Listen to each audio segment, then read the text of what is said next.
안녕하세요. 잡학사전 진행의 염지연입니다. 오늘은 최윤희, 이현경 아나운서와 함께합니다. 안녕하세요. 안녕하세요. 매일 똑같이 반복되는 일상 속에서도 문득문득 마음을 가라앉게 만드는 크고 작은 고민들이 생기곤 합니다.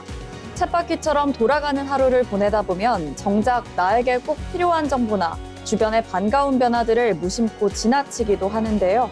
오늘 방송에서는 내 일상에 바로 적용할 수 있는 실질적인 정보부터 새로운 시선으로 세상을 바라보게 해줄 다양한 이야기까지 한데 모았습니다. 오늘 전해드리는 이 소식들이 여러분의 일상에 조금이나마 도움이 됐으면 좋겠습니다. 먼저 주요 뉴스 요약해드리는 잡뉴스 헤드라인 시간입니다. 첫 번째 뉴스입니다. 다음 달 17일 서울 양재 AT센터에서 열리는 서울시 시니어 일자리 박람회엔 실제 60세 이상 채용 수요가 있는 기업 81곳이 참여합니다. 지난해보다 참여 기업이 8곳이나 늘었는데요. 채용 분야는 돌봄 요양뿐만 아니라 교육 서비스, 운송 물류, 사무 행정 등에 걸쳐 있습니다. 60세 이상 일자리 수요가 커지는 흐름을 보여주는 단적인 모습이었습니다. 이러한 흐름은 전체 임금근로 일자리 통계에서도 뚜렷하게 나타났습니다. 올해 1분기 늘어난 임금근로 일자리 10개 가운데 약 8개가 60대 이상 일자리였습니다. 지난 24일 국가데이터처가 발표한 2026 1분기 임금근로 일자리 동향에 따르면 지난 2월 기준 임금근로 일자리는 2,082만 8천 개로 1년 전보다 29만 2천 개 증가했습니다. 다음 뉴스입니다. 기후에너지 환경부가 녹색 대전환을 이끌 청년 인재를 양성 지원하기 위해 2025 기후에너지 일자리 박람회를 개최합니다. 기후부는 오는 25일 서울 서초구 엘타워에서 이 행사를 열고 청년 구직자를 대상으로 현장 채용 상담 등을 진행한다고 밝혔습니다. 이번 박람회는 청년 취업 기회 확대와 지역 중심 일자리 생태계 조성을 위해 마련됐고 기후에너지 분야 기업과 연구소 100개사가 참여할 예정입니다. 행사장 내 채용 상담관에서는 기업별 채용 제도와 계획을 소개하고 1대1 채용 상담과 현장 면접, 이력서 진단, 모의 면접 등이 진행되는데요. 참여 기업으로 SK 이노베이션 등 대기업 11곳, 신성 ENG 등 중소, 중견 스타트업 22곳, 한국전력 등 공기업 20곳, 에너지경제연구원 등 연구소 13곳 등이 참여합니다. 기후부는 박람회에 참여하지 못하는 구직자를 위해 오는 11월 17일까지 사람인 홈페이지에서 온라인 채용 상담관도 운영한다고 밝혔습니다. 마지막 뉴스입니다. 국내 임금근로 일자리가 2년 만에 가장 큰 폭으로 늘어나며 회복 흐름을 이어갔습니다. 하지만 늘어난 일자리 상당 부분이 60대 이상과 30대에 집중된 반면 20대 이하에서는 14분기째 감소세가 이어져 연령별 고용 격차가 뚜렷해지고 있습니다. 지난 24일 국가데이터처가 발표한 2026 1분기 임금근로 일자리 동향에 따르면 올해 2월 기준 임금근로 일자리는 2,082만 8천 개로 집계됐습니다. 이는 지난해 같은 기간보다 29만 2천 개 늘어난 규모로 2024년 1분기 31만 4천 개 이후 2년 만에 최대 증가폭입니다. 고용 회복 속도가 점차 빨라지는 모습인데요. 지난해 1분기 일자리 규모는 15,000개로 역대 가장 적었지만 2분기 11만 1,000개, 3분기 13만 9천 개, 4분기 22만 1,000개로 확인된 데 이어 올해 1분기에는 30만 개에 근접했습니다. 지금까지 잡뉴스 헤드라인 전해드렸는데요. 이번에는 실제 직업 현장으로 가보겠습니다. 다양한 직업을 만나보고 그 속에서 일하는 사람들의 이야기를 들어보는 현장 속으로 시간입니다. 최윤희 아나운서가 전해드립니다. 네, 오는 9월 일본 아이치 나고야에서 열리는 아시안게임에 e스포츠 국가대표 선수들이 출전합니다. 리그 오브 레전드를 비롯해 스트리트 파이터, 배틀그라운드 모바일 등 우리나라는 모두 9개 메달 종목을 도전하는데요. 특히 리그 오브 레전드에서 페이커 이상혁 선수를 비롯한 최종 파견 후보자들이 금메달에 도전합니다. 이렇게 e스포츠가 국제 스포츠 무대의 한 종목으로 자리 잡으면서 경기를 전달하는 방송의 역할도 함께 중요해지고 있는데요. 우리가 보는 e스포츠 경기 화면, 과연 누가 가장 중요한 순간을 보여주는 걸까요? 오늘 현장 속으로에서는 경기의 흐름을 가장 먼저 포착하고 시청자의 시선을 이끄는 사람, 바로 e스포츠 옵저버를 만나보겠습니다. 최근 LCK 경기에서도 정규 시즌 후반 상위권 경쟁과 플레이오프 진출을 놓고 치열한 승부가 이어졌습니다. 그런데 e스포츠는 선수의 플레이가 게임 속 캐릭터를 통해 펼쳐지는 만큼 이 시청자는 결국 화면으로만 경기를 보게 되는데요. 이때 경기 화면의 시점을 움직이며 중요한 장면을 골라 보여주는 사람이 바로 옵저버입니다. 단순히 게임 화면을 지켜보는 사람이 아니라 경기의 흐름을 읽고 시청자가 봐야 할 장면을 선택하는 일종의 게임 연출가인 셈이죠. 그렇다면 옵저버는 경기 중 구체적으로 어떤 일을 할까요? 경기가 시작되면 선수들의 위치와 움직임을 실시간으로 확인하며 경기의 흐름을 파악합니다. 그러다 교전이나 주요 플레이처럼 승부에 영향을 주는 순간이 다가오면 이 해당 장면을 빠르게 시점을 옮겨가는데요. 특히 여러 지역에서 동시에 전투가 벌어질 땐 어느 장면이 경기의 흐름을 바꿀지 순간적으로 예측해 화면을 전환해야 합니다. 결국 옵저버는 벌어진 장면을 뒤쫓는 사람이 아니라 다음 상황까지 예측하며 화면을 구성하는 사람입니다. 그래서 옵저버에게는 게임 실력 못지않게 선수들의 플레이와 팀의 전략을 읽어내는 이해도, 그리고 수많은 장면 속에서도 중요한 순간을 놓치지 않는 집중력과 순발력이 필요합니다. 선수들의 경기력만큼이나 시청자가 경기를 어떻게 이해하느냐도 중요해지면서 이 옵저버 역시 하나의 전문 방송 직군으로 자리 잡고 있는데요. 화려한 플레이를 펼치는 선수들 뒤에서 경기의 가장 중요한 순간을 찾아 시청자의 눈앞에 전달하는 사람, 바로 e스포츠 옵저버입니다.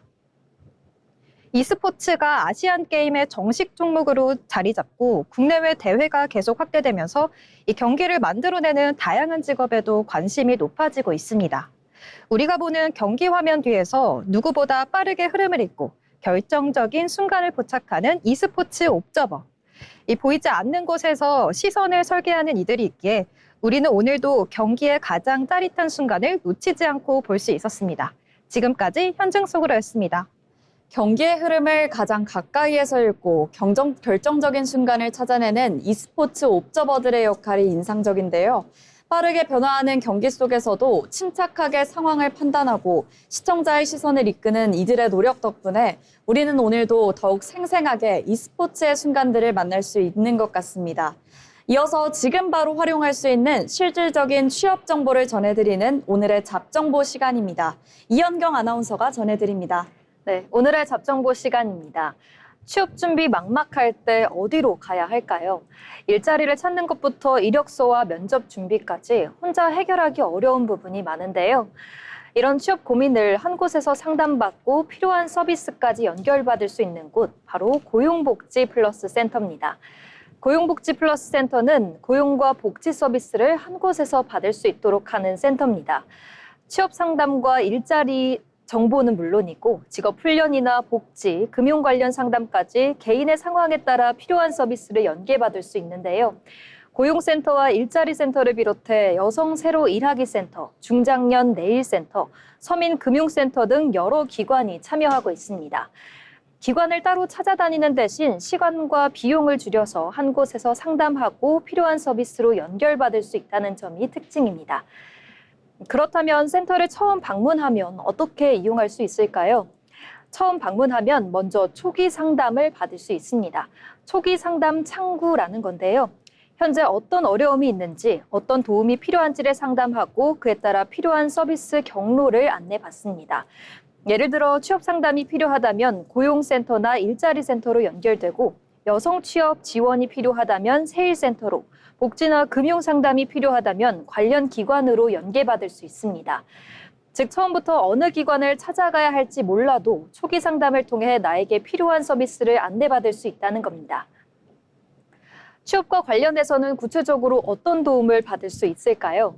먼저 구직 신청과 취업 상담을 통해 자신의 경력과 역량에 맞는 취업 방향을 찾아볼 수 있습니다. 또 직업 심리 검사 등을 통해 자신의 적성과 흥미를 파악하고 원하는 직무에 필요한 직업 훈련이나 교육 과정에 대한 정보도 얻을 수 있는데요. 일자리를 찾을 땐 채용 정보를 제공받거나 구인 기업과 구직자를 연결하는 취업 알선, 구인 구직 매칭도 이용할 수 있습니다. 취업 지원 프로그램이나 면접 준비 등 취업 과정에 필요한 다양한 서비스도 상담을 통해 안내받을 수 있습니다. 이용 방법은 간단합니다. 먼저 고용복지플러스 센터 홈페이지에서 가까운 센터를 검색한 후 지역별 센터와 운영 서비스, 이용 방법 등을 확인한 뒤 방문하면 됩니다. 취업을 준비하고 있지만 어디서부터 시작해야 할지 모르겠다면 혼자서 정보를 찾아 헤매기보다 초기 상담부터 받아보는 것도 좋은 방법입니다. 취업 상담과 일자리 매칭, 그리고 직업 훈련부터 복지와 금융 서비스까지 한 곳에서 찾아볼 수 있는 고용복지 플러스 센터를 활용해 보시기 바랍니다. 오늘의 잡정보였습니다. 취업 준비를 혼자 해결하다 보면 어디서부터 시작해야 할지 막막할 때가 많은데요. 그럴 때 나에게 필요한 상담과 서비스를 한 곳에서 안내받을 수 있다면 취업 준비의 방향을 잡는 데 도움이 될 것 같습니다. 세상에는 우리가 아직 잘 알지 못하는 다양한 직업들이 존재하는데요. 새롭게 떠오르는 직업과 앞으로 주목해야 할 미래 직종을 알아보는 시간, 직업의 세계, 신민아 아나운서가 전해드립니다. 잘 알려지지 않은 직종, 미래 유망 직업들을 살펴보는 직업의 세계 시간입니다. 여러분, 분명 며칠 전에 방을 정리했는데 어느새 다시 엉망이 된 경험 있으시죠? 그런데 이제 이런 고민을 전문가에게 맡기는 시대가 왔습니다. 오늘 직업의 세계에서 만나볼 주인공은 바로 정리수납 전문가입니다. 이름 그대로 정리와 수납을 전문적으로 하는 직업인데요. 그렇다고 단순히 물건을 대신 치워주는 사람을 생각하면 안 됩니다. 공간은 넓게, 생활은 편리하게 만드는 사람들, 오늘은 정리수납 전문가의 세계로 들어가 보겠습니다.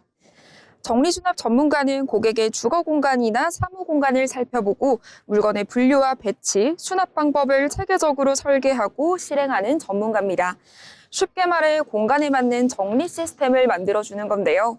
가정뿐 아니라 기업과 공장, 매장, 학교 등 정리가 필요한 곳이라면 활동 영역도 다양합니다. 여기서 청소와의 차이가 궁금하실 텐데요. 청소가 먼지나 오염 등을 제거해 공간을 깨끗하게 만드는 데 초점이 있다면 정리수납은 어떤 물건을 어디에 두어야 사용하기 편하고 다시 흐트러지지 않을지를 고민합니다.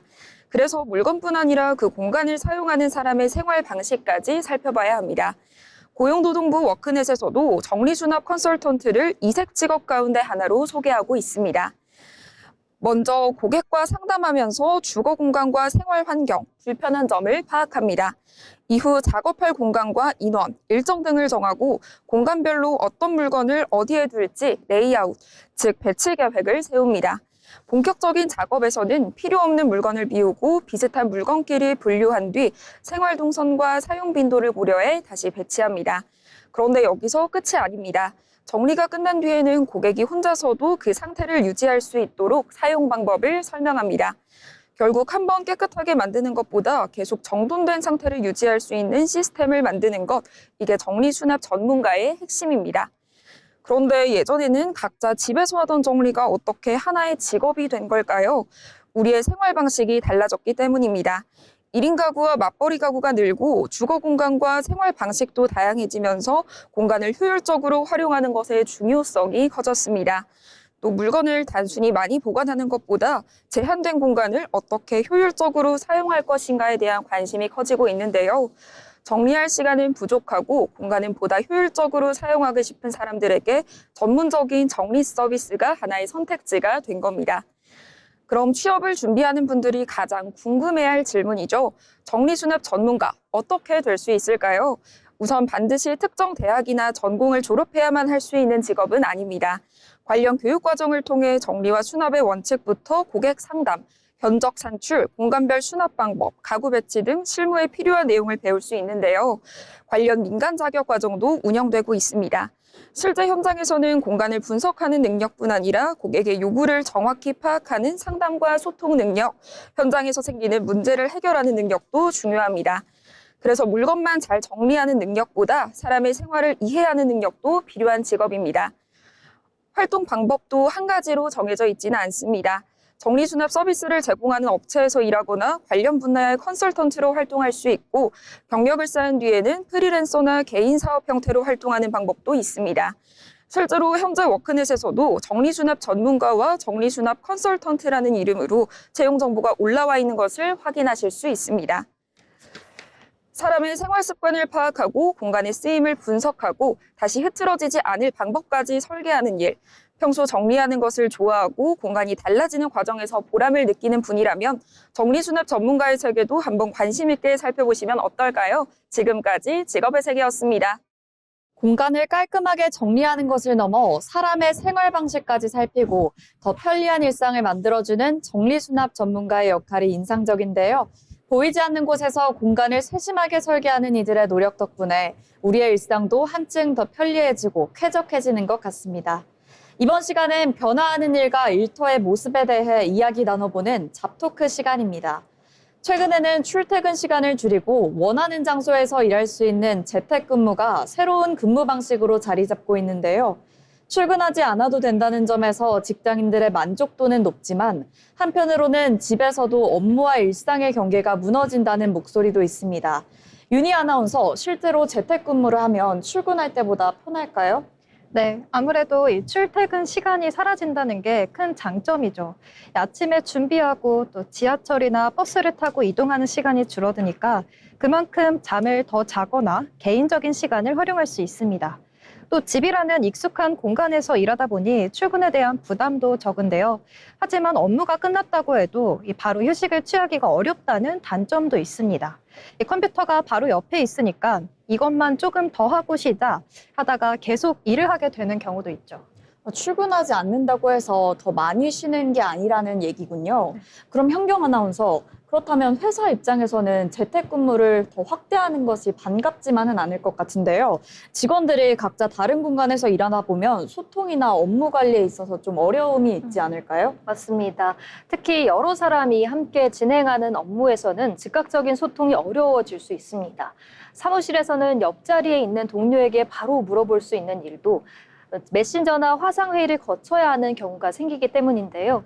또 업무 진행 상황을 확인하기 어렵다 보니까 회사 입장에서는 생산성에 대한 걱정도 생길 수 있습니다.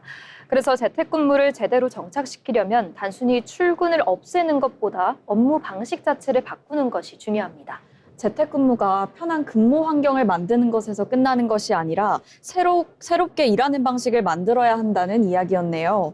그렇다면 재택근무의 장점은 살리면서도 업무와 일상의 경계를 지키기 위해서는 어떤 대안이 필요할지 윤희 아나운서부터 얘기해 주시죠. 네, 먼저 가장 중요한 거는 업무 시간과 개인 시간을 명확하게 구분짓는 것입니다. 퇴근 시간이 되면 메신저나 업무 알림을 확인하지 않아도 되는 분위기를 만드는 거죠. 또 재택근무를 하더라도 출근과 퇴근처럼 업무를 시작하고 끝내는 나만의 규칙을 정해주는 것도 중요합니다. 그래야 집이 다시 편하게 쉴 수 있는 공간으로 남을 수 있다고 생각을 합니다. 네, 제 생각에는 회사 차원에서도 재택근무에 맞는 기준을 마련해야 한다고 생각합니다. 화상회의 시간을 정해두거나 불필요한 회의를 줄이고 업무 결과를 중심으로 평가하는 방식이 중요합니다. 직원이 컴퓨터 앞에 얼마나 오래 앉아 있었는지를 보는 것보다 맡은 일을 얼마나 효율적으로 했는지를 보는 문화가 자리 잡아야 합니다. 네, 출근하지 않는 자유만큼이나 일할 때와 쉴 때를 확실하게 나누는 기준도 중요하겠네요. 재택근무가 단순히 회사에 가지 않는 것이 아니라 더 효율적으로 일하고 일과 삶의 균형까지 지킬 수 있는 근무 방식으로 자리 잡으려면 회사와 직원 모두의 노력이 필요해 보입니다. 일하는 장소는 달라도 일과 삶의 경계는 분명하게 지킬 수 있는 직장 문화가 만들어지길 바랍니다. 오늘 잡토크는 여기서 마칩니다.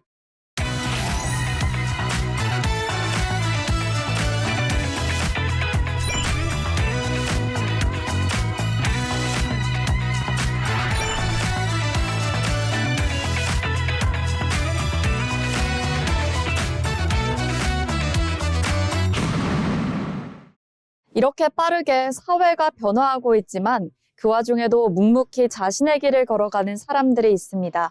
평범하지만 특별한 일하는 사람의 인생 이야기, 자빈 스토리를 이혜린 아나운서가 전해드립니다. 다양한 사람들의 삶과 이야기를 통해 이야기를 전해드리는 시간, 자빈 스토리입니다. 안정적인 직장을 내려놓고 완전히 새로운 일을 시작한다는 것, 생각은 할 수 있어도 실제 행동으로 옮기기는 쉽지 않은데요. 여기 매일 주가와 숫자를 들여다보던 증권맨에서 영롱한 자기의 빛을 다루는 예술가로 인생의 방향을 완전히 바꾼 사람이 있습니다. 빌 게이츠가 그의 작품을 구입했고 나전치기를 입힌 엑스박스와 스티브 잡스를 위한 아이폰 케이스도 만들었습니다. 오늘 자빈스토리의 주인공은 나전치기 공예 작가 김영준입니다. 그런데 김영준 작가는 처음부터 미술이나 공예를 전공한 사람이 아니었습니다. 1984년 동서증권에 입사해 약 10년 동안 증권업계에서 일했습니다. 증권 전문가로 지상파 라디오에 출연해 주식시장 전망과 투자 전략을 소개하기도 했는데요. 하지만 치열한 금융시장에서 일하며 과연 이 일을 평생 할 수 있을지 고민하기 시작했고 결국 증권맨 생활을 접고 새로운 시작을 선택합니다. 그가 눈을 돌린 분야는 뜻밖에도 당시 사람들이 하나둘 떠나고 있던 나전치기였습니다. 자기 가구의 수요가 줄던 시기였지만 김영준 작가는 남들이 가지 않은 곳에 새로운 가능성이 있다고 믿었습니다. 증권맨 시절 익힌 열발상의 시선을 자신의 인생에도 적용한 겁니다. 하지만 새로운 길이 처음부터 순탄했던 것은 아닙니다. 김영준 작가는 미국에서 디자인을 공부한 뒤 한국으로 돌아와 공방과 매장을 운영하며 나전치기 사업에 뛰어들었는데요. 이미 전통 자개 가구를 찾는 소비자가 크게 줄었고 사업은 파산에 가까운 어려움을 겪었습니다. 하지만 그는 나전치기를 포기하는 대신 질문을 하나 바꿨습니다. 나전치기는 왜 가구에만 사용해야 할까? 이후 가구를 만드는 데서 벗어나 나전 자체를 예술 표현으로 활용하는 나전 아티스트의 길을 선택합니다. 또 이탈리아와 일본에서 디자인과 오칠 기법을 익히며 자신만의 작업 방식을 발전시켜 나갔습니다. 김영준 작가는 전통적인 나전치기의 틀을 벗어나 다양한 색채와 현대적인 디자인을 접목했습니다. 가구뿐 아니라 항아리와 생활용품, 전자제품까지 나전의 무대로 확장했는데요. 2007년 프랑스 파리에서 열린 전시에서는 마이크로소프트 창업자 빌 게이츠가 김영준 작가의 작품 4점을 구매했습니다. 이후 엑스박스 360에 나전치기를 입힌 작품을 제작했고 스티브 잡스를 위한 나전치기 아이폰 케이스도 만들었습니다. 2014년에는 프란치스코 교황의 방한 당시 명동 대성당 미사에서 사용된 의자 제작에도 참여했습니다. 오래된 자개장의 장식으로 여겨졌던 나전치기가 현대적인 디자인을 만나 새로운 모습으로 다시 태어난 겁니다. 증권맨에서 나전치기 작가로 그리고 실패에 가까운 사업 경험을 거쳐 자신만의 나전 세계를 만들어내기까지 김영준 작가의 삶은 전통을 지킨다는 것이 반드시 옛 모습을 그대로 반복하는 것이 아니라는 점을 보여줍니다. 시대에 맞게 새롭게 해석하고 새로운 쓰임을 찾아낼 때 전통은 다시 살아날 수 있다는 건데요. 김영준 작가는 지금도 작품 활동을 이어가며 자신의 경험과 기술을 다음 세대에 전하고 있습니다. 모두가 떠나는 길에서 가능성을 발견하고 실패했을 때는 자신의 직업을 새롭게 정의한 사람, 숫자와 주가를 바라보던 증권맨은 이제 작은 자개 조각을 이어붙이며 자신만의 길을 만들어가고 있습니다. 오늘의 자빈스토리 나전치기 공예 작가 김영준이었습니다.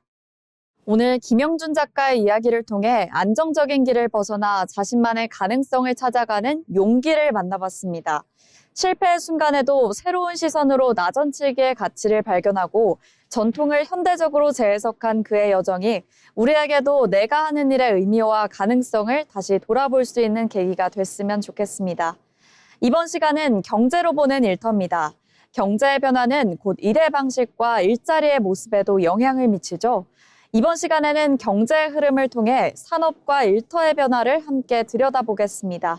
신민아 아나운서가 전해드립니다. 경제 흐름을 통해 경제를 들여다보는 시간, 경제로 보는 일터입니다. 여러분은 대한민국에서 가장 흔한 가구의 모습이 몇 명이라고 생각하시나요? 부모와 자녀가 함께 사는 4인 가구를 떠올리시는 분들도 많을 텐데요. 이제는 혼자 사는 집이 가장 흔한 가구 형태가 됐습니다. 지난 7월 발표된 2025년 인구주택 총조사 결과를 보면 국내 1인 가구는 824만 4천 가구, 전체 일반 가구의 36.6%를 차지하면서 규모와 비중 모두 역대 최대를 기록했습니다. 이렇게 가구의 모습이 달라지면 무엇을 사고 무엇을 먹고 어떤 서비스를 이용하는지도 달라지고 결국 기업의 일하는 방식까지 바뀌게 됩니다. 먼저 1인 가구는 어떻게 소비하고 있을까요? KB경영연구소가 올해 발표한 2026 한국 1인 가구 보고서를 보면 흥미로운 특징이 나타납니다. 1인 가구의 55.4%는 가성비를 중시한다고 답했고 51.1%는 브랜드보다 자신의 취향을 중요하게 생각했습니다. 또 계획적으로 소비한다는 응답은 47.2%로 즉흥적으로 소비한다는 응답보다 훨씬 높았습니다. 즉 1인 가구 소비의 중요한 특징은 무조건 많이가 아니라 나에게 필요한 만큼 내 취향에 맞게라고 볼 수 있습니다. 그리고 이 변화에 맞춰 기업들도 새로운 소비자를 잡기 위한 전략을 내놓고 있습니다. 가장 쉽게 체감할 수 있는 곳은 바로 우리의 식탁입니다. 과거 가족 단위 소비자를 중심으로 만들어졌던 제품들이 이제는 한 끼에 먹기 좋은 양으로 작아지고 소용량 식품이나 1인분 제품, 간편하게 조리할 수 있는 가정 간편식 등 혼자서도 부담 없이 이용할 수 있는 제품들이 다양해졌습니다. 가전시장에서도 비슷한 변화가 나타나고 있는데요. 큰 집에 놓는 대형 가전뿐 아니라 좁은 공간에서도 사용할 수 있는 소형 다기능 제품이 하나의 시장으로 자리 잡고 있습니다. 그런데 1인 가구가 바꾸고 있는 건 먹거리나 가전시장뿐만이 아닙니다. 주거에서는 작은 공간을 효율적으로 활용할 수 있는 소형 주택과 주거 서비스가 등장하고 유통업계에서는 필요한 만큼 구매하고 빠르게 받아볼 수 있는 소비 방식이 중요해졌습니다. 금융에서도 변화가 나타나고 있는데요. 올해 조사에서 1인 가구의 금융자산 가운데 예적금 비중은 2년 전보다 낮아진 반면 국내외 주식과 ETF 비중은 15%에서 21.1%로 증가했습니다. 혼자 살아가는 기간이 길어지면서 자산을 스스로 관리해야 하는 만큼 금융에 대한 관심과 투자 방식도 달라지고 있는 겁니다. 이제 1인 가구는 하나의 상품이 아니라 여러 산업을 움직이는 소비 시장이 되고 있습니다. 소비자가 달라지면 우리가 일하는 모습은 어떻게 달라질까요? 1인 가구가 늘었다고 해서 1인 가구 전문가라는 직업 하나가 생기는 것은 아닙니다. 대신 기존 기업 안에서 새로운 소비자를 이해하는 업무의 중요성이 커지는데요. 유통업계에서는 소량 주문과 빠른 배송을 위한 물류와 서비스 기획이 필요하고 소비자의 연령과 소득, 생활 방식을 분석하는 데이터 분석과 마케팅의 역할도 중요해집니다. 기존 기업에서 어떤 상품을 만들고 어떤 능력을 가진 사람이 필요한지까지 바꾸고 있는 겁니다. 그리고 기업들이 기억해야 할 것이 하나 더 있습니다. 바로 1인 가구라고 해서 모두 같은 소비자는 아니라는 것입니다. 같은 1인 가구라도 나이와 소득, 직업, 생활 방식에 따라 필요한 상품과 서비스는 전혀 달라질 수 있습니다. 때문에 앞으로 기업에는 단순히 1인 가구가 늘고 있다는 사실을 아는 것을 넘어서 그 안에 어떤 사람들이 있고 각각 무엇을 필요로 하는지 세밀하게 읽어내는 능력이 더욱더 중요해질 것으로 보입니다. 소비자가 달라지면 그 소비자를 위한 상품과 서비스를 만드는 일터 역시 달라집니다. 앞으로 취업을 준비할 때도 어떤 직업이 뜰까만 바라보기보다 사람들의 생활이 어떻게 달라지고 기업은 그 변화에 어떻게 대응하고 있을까? 이 질문을 함께 던져본다면 새로운 일자리의 방향도 조금 더 선명하게 보이지 않을까요? 지금까지 경제로 보는 일터였습니다. 1인 가구의 증가는 단순히 가족의 모습만 바꾸는 것이 아니라 우리가 소비하고 일하는 방식까지 바꾸고 있는데요. 결국 달라지는 사람들의 생활을 세심하게 읽어내고 그에 맞는 상품과 서비스를 만들어가는 것이 기업과 일터의 새로운 과제가 되고 있습니다. 이번 시간은 통계와 데이터를 통해 우리 노동시장의 변화와 현실을 짚어보는 데이터로 본 일터 자비슈 시간입니다. 윤희 아나운서, 오늘은 어떤 데이터에 이야기해볼까요? 네, 여러분 혹시 쉬었음이라는 통계 용어 들어보셨나요? 이 구직도 취업 준비도 안 하고 그냥 쉬고 있는 사람들을 말하는데요. 보통 청년들 얘기인 줄 알았는데 최근 나온 연구를 보면 이야기가 좀 다릅니다. 저도 그렇게 알고 있었는데요. 청년 얘기가 아니더라고요. 네, 이 국회 미래연구원이 지난 19일 발표한 자료를 보면 40에서 59세 중년층의 쉬었음 인구가 2010년 52만 9천 명에서 이 작년 67만 4천 명으로 15년 사이 14만 5천 명이나 늘었습니다. 같은 기간 청년 쉬었음 인구도 35만 7천 명에서 60만 9천 명으로 늘었고요. 그럼 청년도 중년도 같이 늘었다는 건데 어느 쪽이 더 심각한 건가요? 네, 규모로 보면 지금은 중년이 더 큽니다. 이 작년 기준 비경제활동 인구 중 쉬었음 비중이 중년은 20.8%, 청년은 12.9%로 중년이 더 높았고요.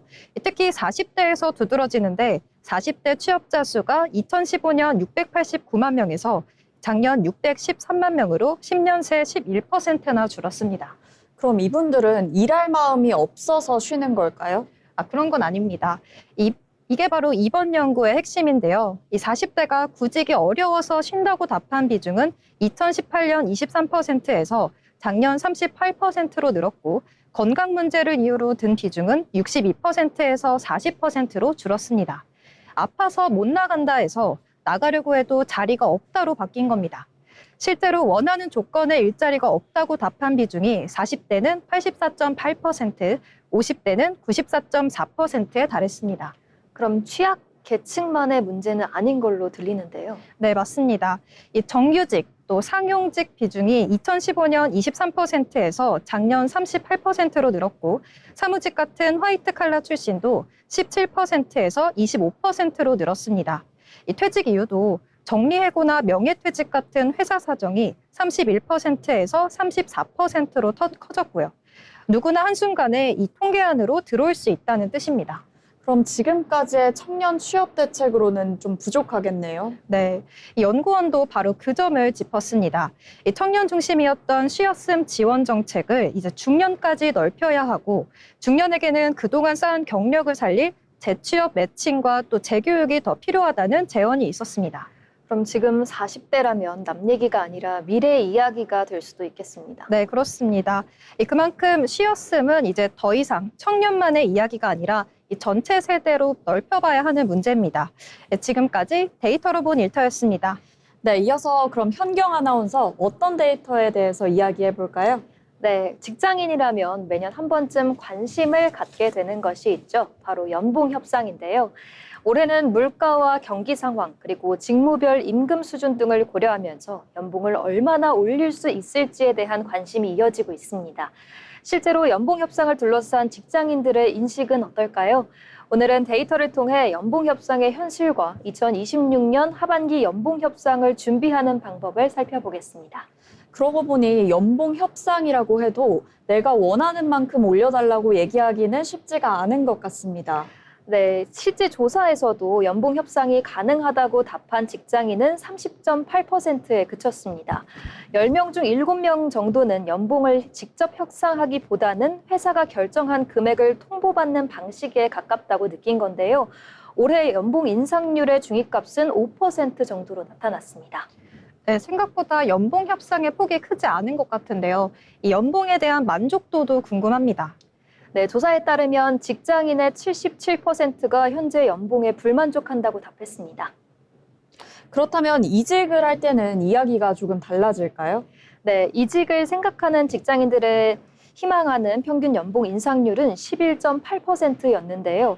실제 연봉 인상률 중위값인 5%와 비교하면 2배 이상 높은 수준입니다. 또 직장인의 55%는 자신의 동일 동종 직무 평균 연봉이 얼마인지 궁금하다고까지 답했습니다. 결국 다른 사람의 연봉이 얼마인지보다 내 경력과 직무를 기준으로 시장에서 어느 정도 받는지가 중요하겠네요. 네, 맞습니다. 연봉 협상을 준비할 때도 단순히 원하는 금액을 정하기보다 자신과 비슷한 직무와 경력의 시장 임금 수준을 확인하는 것이 중요합니다. 실제로 직무에 따라서도 연봉 차이가 있나요? 네, 올해 상반기 직종별 중위 연봉을 살펴보면 연구개발이 4,478만 원으로 가장 높았고, 영업 제휴가 4,460만 원, 개발 4,260만 원, 데이터 4,140만 원, 그리고 기획 경영은 4,091만 원으로 나타났습니다. 네, 이렇게 같은 직장인이라도 직무나 경력에 따라 시장에서 평가받는 연봉 수준이 다르다는 거네요. 네, 그래서 연봉 협상을 할 때는 단순히 주변 사람의 연봉과 비교하기보다 자신의 직무와 경력, 성과를 기준으로 시장 데이터를 함께 살펴보는 것이 중요합니다. 그렇다면 실제 연봉 협상에서는 어떤 걸 준비하는 게 좋을까요? 자료나 성과 이런 거 준비하는 게 도움이 클까요? 네, 먼저 지난해 내가 어떤 성과를 냈는지 구체적으로 정리하는 것이 중요합니다. 매출이나 실적을 얼마나 높였는지, 업무 시간을 얼마나 줄였는지, 그리고 새로운 프로젝트에서 어떤 역할을 했는지처럼 가능하면 숫자로 수치를 보여줄 수 있는 성과를 준비하는 건데요. 여기에 동일 직무와 경력의 연봉 수준 같은 데이터를 함께 제시한다면 협상의 근거를 마련하는 데 도움이 될 수 있습니다. 네, 듣고 보니 단순히 내가 열심히 했으니까 올려주세요가 아니라 내 성과뿐만 아니라 비슷한 직무의 연봉 수준까지 함께 준비하면 훨씬 설득력 있게 들리겠네요. 네, 연봉 협상은 단순히 그저 많은 금액을 요구하는 자리가 아니라 내가 회사에 어떤 가치를 만들었는지 보여주는 과정이기도 하니까요. 막연한 기대보다는 자신의 성과와 시장 데이터를 바탕으로 협상에 나서는 것이 좋겠습니다. 네, 실제 연봉 인상률과 직장인들의 기대 사이에는 차이가 있는 만큼 자신의 직무와 경력에 맞는 연봉 수준을 미리 확인하고 협상을 준비하는 것도 중요해 보입니다. 올해 하반기 연봉 협상을 앞두고 나의 성과와 시장 데이터를 꼼꼼히 살펴보면서 나의 가치를 제대로 설명할 준비부터 시작하시기 바랍니다. 지금까지 데이터로 본 일터였습니다.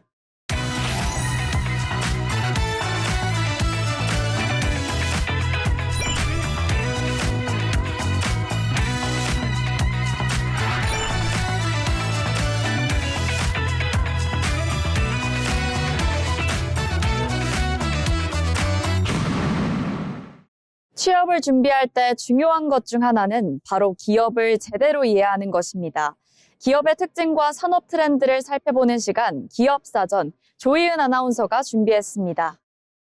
기업을 쉽고 재밌게 알아보는 시간, 기업사전입니다.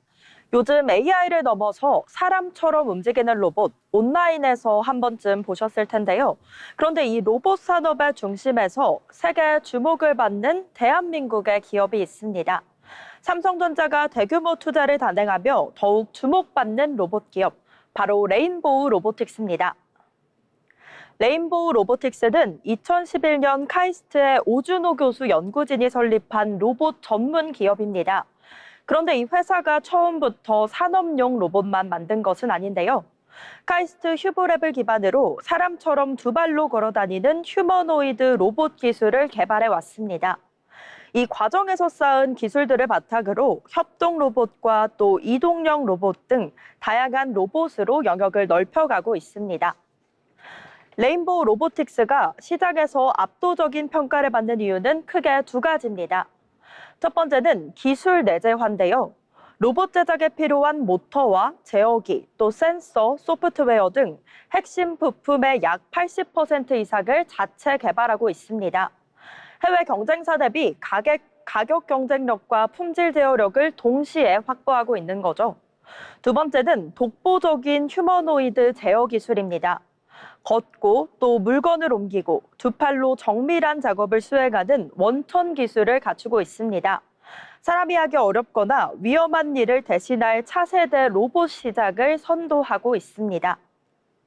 그리고 2024년 레인보우 로보틱스의 큰 변화가 찾아왔습니다. 삼성전자가 지분을 추가로 확보하면서 최대 주주로 등극했는데요. 레인보우 로보틱스는 대기업과의 강력한 시너지 효과를 통해 커다란 도약의 발판을 마련했습니다.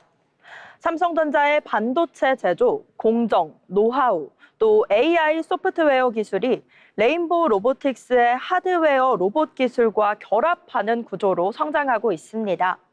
이를 통해 양사는 제조 현장의 자동화를 넘어 가정과 일상에서 활용될 양산형 휴머노이드 로봇 개발이라는 거대한 미래 비전을 함께 그려가고 있습니다.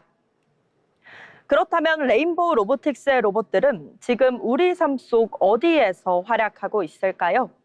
산업 현장에서 사람과 조율하며 안전하게 작업하는 협동 로봇은 기본이고 단체 급식을 빠르게 만드는 F&B 로봇, 또 물류 현장의 스페셜 로봇까지 이외에도 다양한 로봇들이 이미 우리 일상에 깊숙이 들어와 있습니다.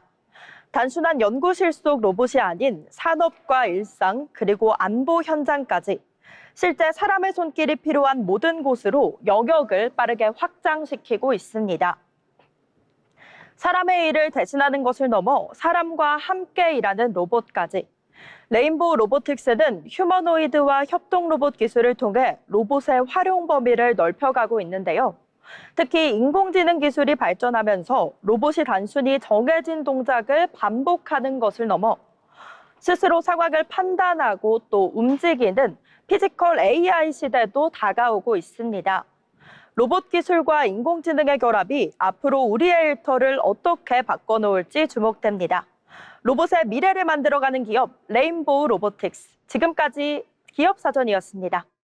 사람을 대신하는 것을 넘어 사람과 함께 일하는 로봇을 만들어가고 있는 레인보우 로보틱스의 행보가 인상적인데요. 치열한 글로벌 경쟁 속에서도 자체 기술력을 바탕으로 로봇의 새로운 가능성을 넓혀가는 만큼 앞으로 우리의 일상과 일터를 어떻게 변화시켜갈지 기대해봐도 좋을 것 같습니다.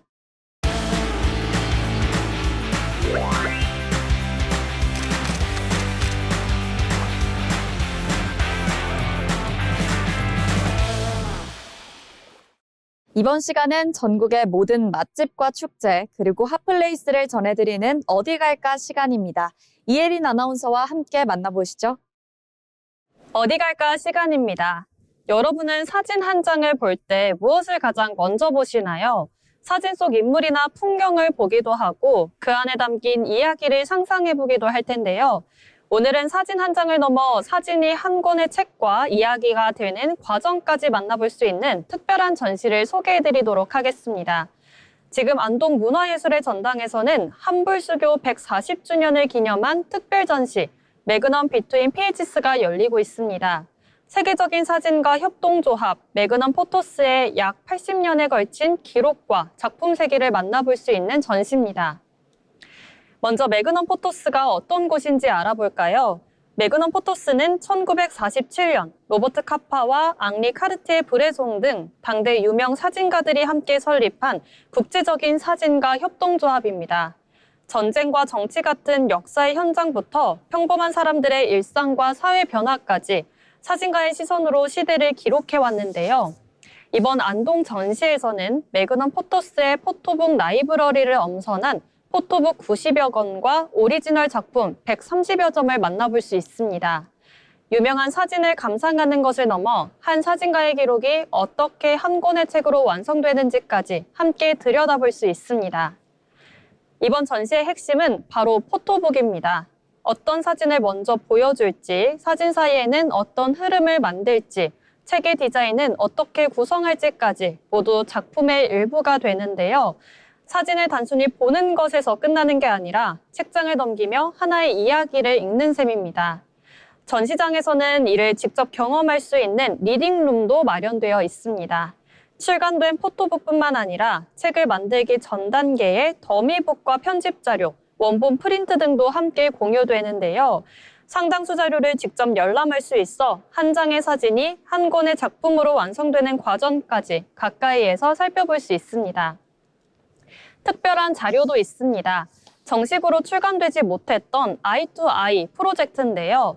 당시 매그넘 포토스 뉴욕 지사장이었던 리 존스가 매그넘 사진가들의 촬영 현장 사진을 모아 한 권의 책으로 만들려고 했던 프로젝트입니다.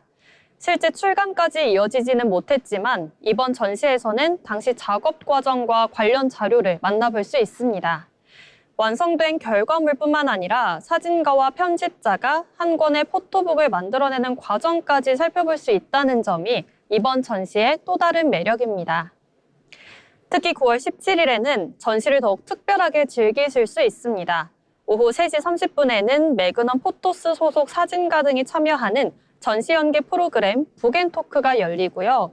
저녁 7시 30분에는 웅부홀에서 한불수교 140주년 특별기획 공연인 프랑스 메스 그랑테스트 국립 오케스트라 초청 공연도 펼쳐집니다. 매그넘 비트윈 페이지스 전시는 오는 10월 11일까지 안동 문화예술의 전당에서 열립니다. 관람 시간은 오전 10시부터 오후 7시까지 매주 월요일은 휴관이고요. 무료로 관람하실 수 있습니다. 우리가 익숙하게 봐왔던 사진을 이번에는 한 권의 책과 하나의 이야기로 만나보는 건 어떨까요? 세계적인 사진가들이 포착한 시대의 순간을 따라 80여 년의 사진 역사를 여행해보고 싶으시다면 이번 주 어디 갈까? 안동 문화예술의 전당으로 만나보시죠. 사진 한 장을 넘어 한 권의 책이 되고 하나의 이야기가 되는 과정을 만나봤는데요. 세계적인 사진가들의 시선으로 80여 년의 시간을 따라가보는 특별한 여행, 이번 주말 안동에서 만나보시는 건 어떨까요? 이어서 알아두면 도움이 되는 생활 정보를 전해드리는 알쓸정 시간입니다. 조희은 아나운서가 전해드립니다. 알아두면 쓸데있는 정보, 알쓸정 시간입니다. 우리가 요즘 배달 앱을 보다 보면 무료 배달이라는 이 문구가 유독 눈에 띕니다. 그런데 배달비가 0원이라니 반갑기는 한데 무료 배달의 비용은 대체 누가 부담하고 있는 걸까요? 최근 배달앱 시장에서 다시 뜨거워지고 있는 무료 배달 논란, 오늘 알쓸적에서 쉽게 정리해드리겠습니다. 먼저 무료 배달부터 알아보겠습니다. 무료 배달은 말 그대로 소비자가 배달비를 내지 않는 서비스인데요. 최근 배달앱들은 무료 배달 혜택을 앞세워 이용자들을 끌어들이고 있습니다. 소비자 입장에서는 배달비를 아낄 수 있으니 당연히 반가운 일이죠. 그런데 여기서 한 가지 궁금증이 생깁니다. 배달 기사에게 지급되는 비용까지 사라지는 건 아닐 텐데 그렇다면 배달비는 누가 내는 걸까요? 무료 배달이라고 해서 배달에 드는 비용 자체가 없어지는 것은 아닙니다. 배달앱은 무료 배달을 제공하는 대신 음식점의 중개 수수료나 배달 관련 비용을 부과하는데요. 문제는 음식점 입장에서는 배달 주문이 늘어날수록 부담해야 되는 비용도 함께 늘어난다는 것입니다. 그래서 일부 음식점에서는 배달앱에서 판매하는 음식 가격을 매장 가격보다 높게 책정하기도 합니다. 이게 바로 이중 가격제인데요. 소비자는 배달비를 내지 않더라도 매장보다 더 높은 가격의 음식을 시키게 되는 겁니다. 그렇다면 배달앱들은 왜 이렇게 무료 배달 경쟁을 벌이는 걸까요? 바로 이용자를 확보하기 위해서입니다. 무료 배달을 앞세우면 소비자가 배달앱을 더 자주 이용할 가능성이 높아집니다. 플랫폼 입장에서는 더 많은 주문과 또 이용자를 확보할 수 있는데요. 실제로 최근 플랫폼 간 경쟁이 더욱 치열해지고 있습니다. 소비자에게는 혜택이지만 음식점 입장에서는 비용 부담이 커질 수 있다는 우려가 있는데요. 무료 배달이 누구에게 무료인가를 두고 논란도 이어지고 있습니다. 그렇다면 우리는 무료 배달이라고 무조건 좋아하기만 하면 될까요? 그건 아닙니다. 배달앱에서 주문하기 전 배달비만 확인할 게 아니라 음식 가격과 또 최소 주문 금액을 함께 비교하는 게 좋습니다. 특히 같은 음식이라도 매장 가격과 배달앱 가격이 다른 경우가 있기 때문에 배달비 0원이라는 숫자만 보고 무조건 저렴하다고 생각해서는 안 됩니다. 네, 정리하자면 이렇습니다. 결국 무료 배달을 이용할 때는 배달비가 얼마인가 보다는 최종적으로 내가 얼마를 내는가를 확인하는 게 가장 중요한데요. 다음에 배달앱을 켰을 때는 배달비 0원만 보지 말고 최종 결제 금액까지 꼭 확인해 보시는 게 좋을 것 같습니다. 지금까지 알아두면 쓸데있는 정보 알쓸정이었습니다. 무료 배달이라는 문구만 보기보다 최종 결제 금액까지 꼼꼼히 살펴보는 것이 중요할 텐데요. 눈앞의 혜택에만 집중하기보다 나에게 정말 합리적인 선택인지 한 번 더 따져보는 습관으로 똑똑하고 알뜰한 배달 이용해보시면 좋겠습니다. 바쁘게 흘러가는 일상 속에서도 나에게 꼭 필요한 정보 하나, 마음을 보듬어주는 작은 이야기 하나가 일상에 온기를 더해주곤 합니다. 오늘 전해드린 다채로운 소식들이 여러분의 하루를 한결 가볍고 편안하게 만들어주었기를 바랍니다. 저희는 다음 이 시간에도 여러분의 삶과 일터에 실질적인 도움을 줄 알찬 이야기들을 안고 다시 찾아오겠습니다. 함께해 주신 여러분 고맙습니다.